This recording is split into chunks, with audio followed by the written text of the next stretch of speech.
मित्रों, आज सभी को मेरा प्यार भरा नमस्कार। कैसे हैं आप सभी? अच्छे होंगे। आज मैं आपके बीच में एक कन्फ्यूजन को दूर करने आया हूँ। आपने देखा होगा कि कई तरीके की लोग बातें करते हैं, कोई इधर की करता है तो कोई उधर की करता है। तो वो सारी चीज़ें आपके बीच क्लियर होंगी, क्योंकि मैं कई ऐसे वीडियो बना रहा हूँ जिसमें मैंने साफ तौर पे कहा कि सरकार की जो मंशा है वो आपको खुद देखने को मिल रही है। मुझे कुछ भी कहने की आवश्यकता नहीं। ये सारा अपडेट जो भी है ना, ये सरकार के द्वारा कहा गया है, सरकार के द्वारा बोला गया है। तो ये अपडेट आप तक हम पहुंचाते रहते हैं। आज मैं आपको बिल्कुल बारीकियों से समझाने का प्रयास करूंगा और एक ऐसा वीडियो बना रहा हूं। ये ऐसा वीडियो है कि यदि आप पूरा देखेंगे तो आपको सारी कंफ्यूजन आपकी दूर हो जाएगी। कई बार क्या होता है कि इसी को लेकर के कई जगह पर लोग अलग अलग वीडियो बना रहे हैं, अलग अलग टिप्पणियां कर रहे हैं। हर तरीके से लोग कहीं ना कहीं गुमराह हो जा रहे हैं। आप देखते होंगे कि बहुत सारे आपके यहाँ ही लोग ऐसे हैं कि दुनिया की बातें करते हैं, परंतु कोई तत्व नहीं निकलता है। चलिए, जानकारी शुरू करने से पहले मैं आपको बता दूं कि आज प्रदेश पंजाब से हमारे वहां के चौकीदारों का फोन आया था। आप सोचिए कि वहां पर 1250 रुपए मात्र वेतन है चौकीदारों का। हालत बेहाल। बेचारा इतना परेशान है वहां का चौकीदार। कम से कम 2-3 चौकीदारों का फोन आ चुका है वहां पे। उसका भी मैं ऑडियो इस वीडियो के बाद डालूंगा, उसे आप अवश्य सुनना। उनका दुख देखिए कि उन्होंने खुद कबूल किया है कि सर, अभी तक हम लोगों को सिर्फ संगठन वाले लूटते ठगते चले आए। हम बहुत पीड़ित, हम परेशान, हम कहाँ जाए, मेरा संगठन कहाँ है, कैसे करें, क्या करें। तो मैंने उनसे कहा परेशान मत हो, जब कोई नहीं तो हम तो पूरे भारत का भी अगर चौकीदार होगा तो मेरे दिल में बसता भाई चौकीदार मतलब चौकीदार। किसी की पीड़ा है, उस पीड़ा का समाधान करना मेरा काम। तो मैं उस पीड़ा को भी समझ रहा हूं। हालांकि मैं उस आइडियो को डालूंगा, सुन लेना। चलिए आज बात कर लेते हैं कि बड़ी कंफ्यूजन है। हमने जब ये वीडियो बनाया तो इक्का दुक्का लोग कह रहे हैं, कमेंटवा पढ़ते हैं हम, उसमें बोल रहे हैं कि अरे चौकीदारों का इसमें कुछ नहीं है, चौकीदारों का तो कुछ है ही नहीं। चौकीदार ये सोचता है कि मेरा नाम बड़े बड़े लिस्ट में आना चाहिए। अरे तो विभाग भी उस लायक लायक होना चाहिए। विभाग, जिस विभाग में जिंदा लोग हैं उस विभाग का नाम आगे लिया जाता है। अनुदेशक शिक्षा मित्र जिंदा है तो उनका नाम लिया जाता है और आपको सभी में तौला जाता है। जैसे मैं आपको दिखाते भी चल रहा हूं। योगी सरकार शिक्षा मित्रों और अनुदेशकों समेत प्रदेश के लगभग 8 लाख कर्मचारियों के वेतन और मानदेय में भारी भरकम बढ़ोतरी की तैयारी कर रही है। क्या सुना? मतलब जहां लोग जिंदा दिख रहे हैं उनका नाम लिया जा रहा है, सभी बाकी को समेत कर दिया, एक साथ कर दिया। पहला, आपको क्या मिलता है, वेतन या मानदेय? सही बोलना, मानदेय मिलता है ना। तो इसमें क्या लिखा है, इसको थोड़ा अपना भी तो दिमाग लगाया करिए ना भाई। अनु त्रिपाठी के दिमाग में मत चलिए ना। आप लोग की खबर देख ले तो का मतलब है नहीं पता, तो हमें समझाना पड़ा था भैया, तो हम समझा रहे हैं आपको। समझो मैं कहना क्या चाह रहा हूं। योगी सरकार, ध्यान से सुनो, योगी सरकार शिक्षा मित्रों और अनुदेशकों समेत, समेत शब्द कहां इस्तेमाल होता है, सभी। ओके, डाउट क्लियर हो गया होगा ना। समेत प्रदेश के लगभग 8 लाख कार्मिकों के वेतन और मानदेय में भारी भरकम बढ़ोतरी की तैयारी कर रही है।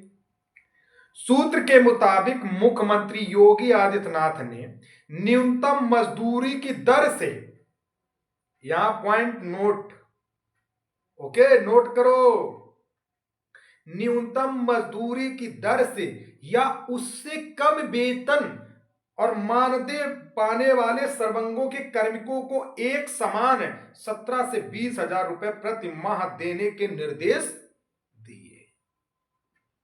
क्या लिखा है यहां पे, न्यूनतम मजदूरी की दर से या इससे कम, यानी आप न्यूनतम मजदूरी में नहीं आते। आपका मानदेय कितना है, 2500, तो आप न्यूनतम में नहीं आ रहे।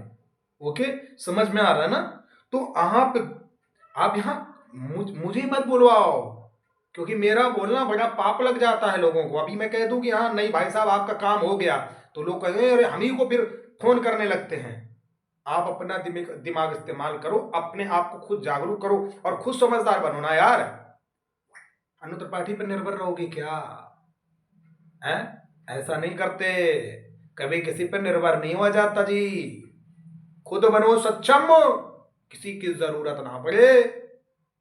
वक्त ऐसा लाओ कि खुद में इतना समझदार बनो। काहे को दुनिया के लिए पीछे पीछे घूम रहे हो? हैं? मैं तो बस तुम्हें जिताने आया हूं। मेरी जो जिम्मेदारी है मैं उस जिम्मेदारी का पालन कर रहा हूं। मैं यहाँ नेता बनने थोड़ा ना आया हूं, मैं राजनीति तो कर नहीं रहा हूं। तो समझो, ताकि ऐसे सभी कर्मी जो कि इस श्रेणी में वे अपने परिवार का जीवन यापन ठीक कर सकें, इसके लिए तैयार प्रस्ताव को वित्त विभाग से मंजूरी मिल चुकी है। वित्त विभाग से मंजूर कर दिया गया है।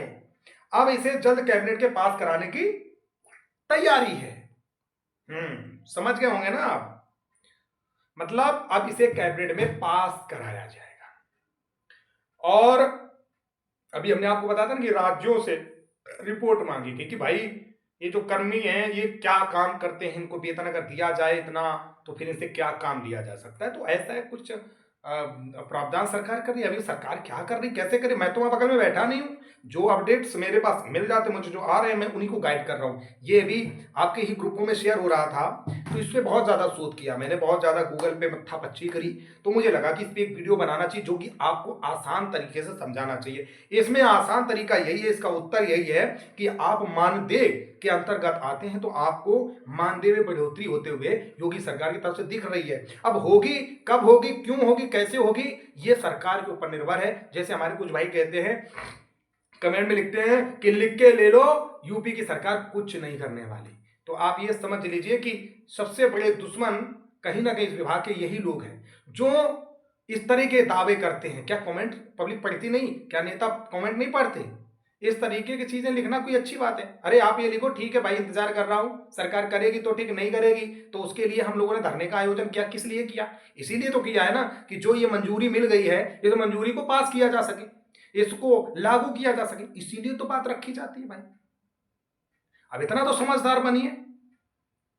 हाँ, एक तरीका और है, मैं आपको बताऊं, मैं इस वीडियो में एक छोटी सी बात अपनी रखना चाहता हूं। ये मेरा अपना पर्सनल मानना भी है और इसके साथ साथ इसका श्रेय जाता है इंद्रजीत जी हैं। इंद्रजीत जी जो कि महाराजगंज जिले से हैं। मैं उनका आभार प्रकट करता हूं। उन्होंने मुझे ये जानकारी दी, बड़ी प्यारी, बहुत अच्छा लगा। उनका रिकॉर्डिंग मैंने ग्रुप में डाला है। ये सब विभाग में यदि इस तरह के 10-20 लोग भी अगर मेरे साथ खड़े हो गए तो इसको जीतने में समय नहीं लगेगा मुझे, क्योंकि मुझे नॉलेज वाले बंदे चाहिए, मुझे सही लोग चाहिए जो चीज़ों को जानते हैं। अब बंदे ने पुलिस रेगुलेशन भी पढ़ा है, सब कुछ पता है, नॉलेज है, तो अच्छी बात है ना ये। तो हम लोग आपस में बात कर रहे थे तो वहां से एक चीज़ समझ में आ रही कि यदि अगर सरकार के पास जब हम पहुंचेंगे, यानी अगर हम धरना को लेकर पहुंच रहे हैं या अपनी कोई भी बात पहुंचा रहे हैं ना, तो हमें वहां पे ये अब की बार नियम सिस्टम बनाना है। हमें उसमें पत्र में ये लिख के देना है कि आखिर अगर आप हमें 16,000 या 20,000 दे रहे हो तो हम उतना काम करने के तैयार हैं। गांव में काम बहुत सारे होते हैं, जैसे नंबर 1 पशुओं की पूरी जानकारी रखना। जैसे पूरे गांव में जो ये गाय छुट्टी घूम रही हैं, क्यों छूट रही, क्योंकि किसी के पास ब्यौरा नहीं है, तो चौकीदार को ये काम सौंपा जा सकता है कि किसके घर में कितने जानवर हैं, लिखा पढ़ी करो। जब जानवर बिके तो चौकीदार को सूचना मिलनी चाहिए कि ये जानवर बेचा जा रहा है। जब किसी को जानवर छोड़ना है तो उसके लिए चौकीदार को सूचित करे। चौकीदार क्या नाम उसका, गौशाला से गाड़ी बुला करके उसकी जिम्मेदारी होगी उसको भिजवाना। तो आवारागर्दी खत्म होगी, फसलों का नुकसान बंद होगा। एक तो आसान तरीके से ये काम किया जा सकता है, ये सरकार को करना चाहिए, ये प्रावधान हम रखने वाले हैं। नंबर 2, यूग स्कूल जो होते हैं हमारे सरकारी स्कूल, उनकी देख रेख सुरक्षा करना, ये भी एक चौकीदार आराम से इजिली कर सकता है। इसके अलावा तीसरा ऑप्शन, ग्रामीण क्षेत्र में जो भी वर्क होती है, यानी प्रधान के द्वारा जो भी काम कराए जाते हैं, तो वहां पर चौकीदारों की अहम भूमिका हो सकती है कि वहां लेखा जोखा कर सकते हैं कि भाई मटेरियल कितना लग रहा है, माल कितना लग रहा है। इससे क्या होगा, भ्रष्टाचार बंद होगा, जो नंबर 2 में कमा रहे हैं उनका धांधली बंद होगा। इस तरीके के काम चौकीदार बहुत आसानी से कर सकता है। तो सरकार को 16,000 रुपए देने में कोई आपत्ति नहीं होनी चाहिए, बस सरकार तक आपकी बात सही ढंग से पहुंचने वाली होनी चाहिए। जब आपकी बात ही नहीं सही पहुंचेगी तो रिजल्ट भी 0 रहता है। इसलिए अब की बार बातों को बहुत अच्छे से, ऐसे इसके कई प्रारूप हम बनाने जा रहे हैं और बना भी रहे हैं। तो हम इन्हीं सारे प्रारूपों के साथ हम सब लोग मिलकर आओ मिलते हैं एक साथ और करेंगे हम लोग मिलकर के काम। बोलो, अगर मैंने कुछ गलत कहा हो, आप मुझे बोल सकते हो। मैं हमेशा आपको एक सही दिशा दिखाने की कोशिश कर रहा हूँ, पर कुछ लोग गुमराह कर देते हैं तो आप भटकते हो। आप भटको मत, आप एक सेंटर में रहो। आप ये सोच लो कि ना मैं इधर भटकूँगा, ना इधर भटकूँगा। अब आपको बीच में रहना है, ना आप इनकी सुनो, ना उनकी सुनो। अब आप बीच में ये देखो कि सही क्या है, मुझे कौन-सा रास्ता चलना चाहिए, आप उसी रास्ते पे चलिए, आपकी विजय हो जाएगी। इसमें कोई शक नहीं है। जितना लेट करोगे, जितना ज़्यादा इधर-उधर करोगे, कुछ होने वाला नहीं। इस बात को ध्यान रखना प्यारे मित्रों, क्योंकि मैं जानता हूँ कि आपकी पीड़ा, आपका दुःख मैं समझ सकता हूँ कि 2500 में भाई साहब आज के ज़माने में कुछ नहीं होता। तो हम जब आगे चल रहे हैं, हम आपके लिए कार्य कर रहे हैं, तो हमारा साथ दीजिए। आपसे हाथ जोड़ करके निवेदन है, जितना ज़्यादा हो सके सपोर्ट कीजिए। अन्य जनपदों में जाएँ, वहाँ पर मुझे समर्थन दीजिए। यही मैं अपील करने आपसे आया हूँ। नमस्कार, जय हिंद, जय भारत।